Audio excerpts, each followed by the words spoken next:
He built his legacy by erasing every distraction, including the woman who once carried his child. 6 years ago, he walked out, never looking back. But fate has a cruel memory. One rainy afternoon, while stepping out of his luxury car, he froze. On the sidewalk, a woman in torn clothes begged for change. 4 small children huddled beside her, each with the same piercing eyes he saw in the mirror every morning. They were his, all of them, and in that moment, the empire he'd built meant nothing, because the truth had finally come to collect. The city lights glittered outside the towering windows of Elias Grant's penthouse office, like stars bent to his will. At only 32, Elias was already a self-made billionaire, CEO of one of the fastest growing tech firms in the country, and a name whispered in boardrooms and printed in headlines. He had everything: wealth, influence, control, everything except time for love. That night, as rain tapped against the glass, Amelia stood in his office with trembling hands and eyes swollen from tears. She was holding something far more important than a quarterly report. A truth that should have bound them forever. "I'm pregnant," she said, her voice almost a whisper. The words hung in the air, louder than sirens. Elias didn't move, didn't blink. "How far along?" he asked, his voice as cold as the marble desk between them. 8 weeks, she replied, eyes searching his face for anything. A flicker of emotion, hope, warmth, but she found none. Elias stepped back, folded his arms, and exhaled sharply. "You should have told me before. I just found out 2 days ago," she said, tears beginning to rise. "Elias, I didn't know how to—" "You should have been more careful." The sentence hit her like a slap. Her knees weakened, but she stood her ground. "This is our baby, Elias." "No," he said, cutting her off. "This is your choice and your problem." Amelia's lip trembled, but she refused to cry in front of him. "You don't mean that." Elias turned his back, walking toward the window, his voice detached and logical. "I'm on the verge of closing a $500 million acquisition. I have investors flying in from Dubai. A child? That's not part of the plan." "You think I planned this?" she asked, her voice cracking now. "I'm not asking for money. I just thought maybe you'd want to be there, to be a father." Turned to her then, face void of emotion. "I don't have time to play family." The silence that followed was unbearable. Amelia stood there, heart shattering, the man she once believed in reduced to a stranger in a tailored suit. She remembered late-night ramen runs during the startup days, how he once told her she was his. Home, how they'd laughed under cheap streetlights before the wealth and boardrooms changed everything. But now he was a headline, and she was a complication. "I loved you," she said softly. "I still do." Elias didn't respond. Not a word, not a breath. She waited. 1 second, 2, 10, and then she realized he wasn't coming after her. Not now. Not ever. With trembling hands, she opened her purse, placed a small ultrasound photo on his desk, and turned to leave. She paused at the door, hoping, praying he'd stop her. He didn't. She walked out without a goodbye. And Elias? He sat down, picked up the ultrasound, stared at it for exactly 3 seconds, then threw it into the drawer and slammed it shut. He never opened it again, not when he received her final email a month later saying she'd moved away to start over. Not when he saw her name come up on his phone and let it ring.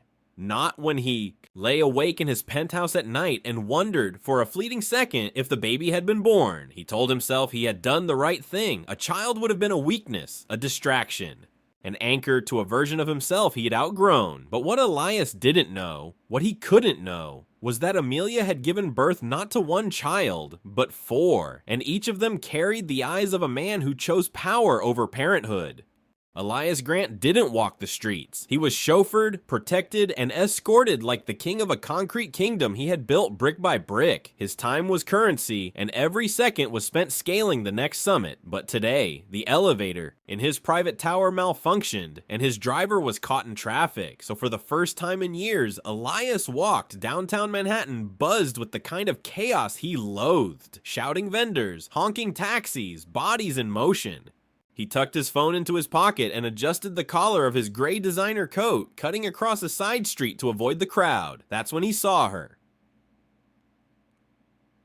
At first, he thought he was imagining things. A woman knelt on the wet sidewalk just beyond the cafe steps. Her coat was threadbare, hair pulled back in a messy knot, skin pale from too many days without shelter. She wasn't holding a sign, just sitting, arms protectively around 4 small children who huddled against her. Shivering quadruplets, all the same age, all impossibly thin. And then he saw their faces, all 4 of them. His breath caught, same deep-set blue eyes, same sharp chin, same stubborn little mouth that used to curl just like his when Amelia would mock his business lectures back in the old days. It couldn't be, but it was. Amelia. She looked up at that moment and her face froze. For a second, time folded. The city disappeared. Just the 2 of them remained. She rose slowly, shielding the children behind her like a lioness with cubs. She didn't speak, neither did he. Amelia? He finally choked, his voice rough like gravel. Is that you? She didn't answer the question, just looked him up and down, from the $4,000 coat to the polished Italian shoes. You got everything you wanted, she said quietly. Didn't you? He started, but the words disintegrated. One of the children peeked out from behind her. A small boy, the spitting image of Elias at 5 years old. The second appeared beside him, then the third, and the fourth. They all stared at him curiously, wide-eyed, silent. Are they... He couldn't finish. Her eyes narrowed. What do you think? His stomach twisted. Why didn't you tell me? Amelia's laugh was bitter. I did. You slammed a drawer on their sonogram. He remembered. That rainy night. The ultrasound photo, he had thrown it away without a second thought. Left me with nothing, Elias, she continued. No support, no answers, and definitely no father for 4 children I had no way to raise alone. Elias swallowed hard. He looked at the kids. Their clothes were worn, their shoes mismatched, yet their eyes were fierce. Like hers, like his. You're homeless? He asked, horrified. I was, she replied. Until last week. I lost my job when the diner closed. Couldn't afford rent. Shelters are full, so here we are. She gestured to the street around them, her new reality. The ground shifted beneath him. He could buy skyscrapers, move markets with a tweet, fly to Tokyo for lunch. But the mother of his children was begging on a sidewalk, and he had no idea. Why didn't you come to me? He whispered. She laughed again, dry and exhausted. Come to you? You made it clear you didn't want a child, let alone 4. You walked away from them before they even had names. The boy closest to her stepped forward. Mommy, who is he? He asked innocently. Elias crouched, his voice catching. I'm no one important, kiddo. But inside, he felt everything unravel. The empire he had built felt hollow. The power, the press, the billions. It all cracked under the weight of 4 tiny faces he never knew existed, and one he never stopped loving. Amelia looked away, her arms tight around the youngest, who had started to cry from the cold. Elias stood, slowly, quietly. Come with me, he said. She looked at him sharply. No, she said.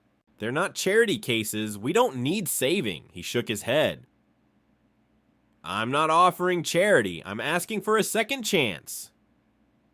Amelia didn't answer, but the kids looked at her, then at him, then back again. And in that single moment, Elias realized he wasn't being asked to sign a deal. He was being asked to become a father. Elias Grant had walked into boardrooms filled with billionaires, silenced competitors with a glance, and conquered industries without ever breaking stride. But now, standing in the children's shelter lobby with Amelia and 4 wide-eyed little strangers who shared his blood, he felt more exposed than he ever had in a headline or hostile takeover. They hadn't come with him right away. Amelia had hesitated, for good reason, but something in his voice, shaken, raw, unarmored, made her pause. And for the sake of the children, she agreed to a temporary arrangement just for 1 night. That night became 2, then a week. Now, 10 days later, Elias stood at a crossroads money couldn't fix. I'm not the man you remember, he said. Quietly one evening, watching Amelia stir a pot of pasta in the penthouse kitchen. It was the first home-cooked meal that place had ever seen. No, she replied. You're not, but I'm still trying to figure out if that's good or bad.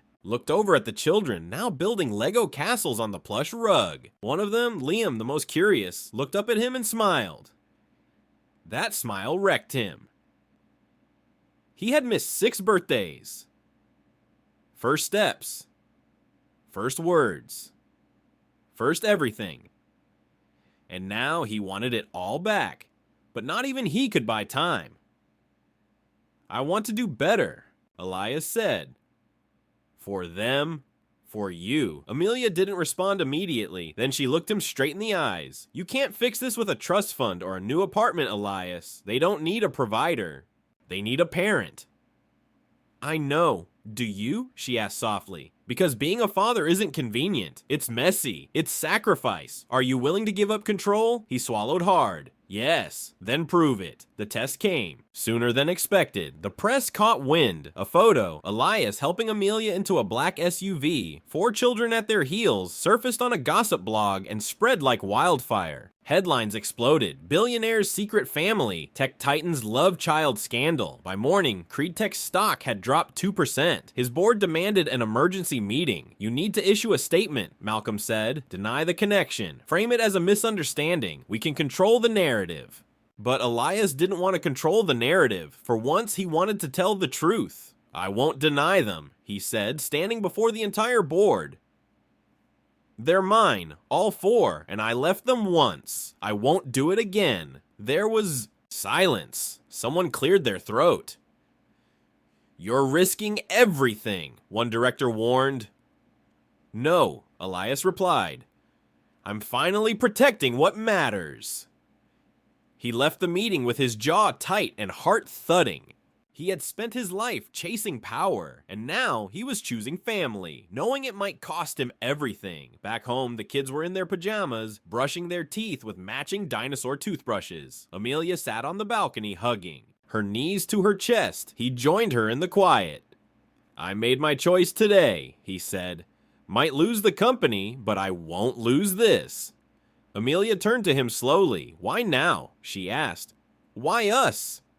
He looked out at the skyline, then at the door where his children were laughing inside. Because when I saw them on that street, everything I ever wanted was right there. And I realized I'd spent my whole life building towers when I could have been building a home. Her eyes welled. She didn't say anything for a long time. Then she whispered, We're not asking for perfection, just presence. Elias reached for her hand. You'll have it, all of it, for as long as you'll let me stay. Months passed. The scandal faded, but something greater took its place. A man learning to be a father. Elias still wore suits, still made deals, but now he was late to meetings because someone had a toothache or a nightmare. He read bedtime stories in boardrooms and painted tiny fingernails on Sundays. And slowly, the empire he had once built out of fear and ego transformed into something richer, not a legacy of wealth, but of love.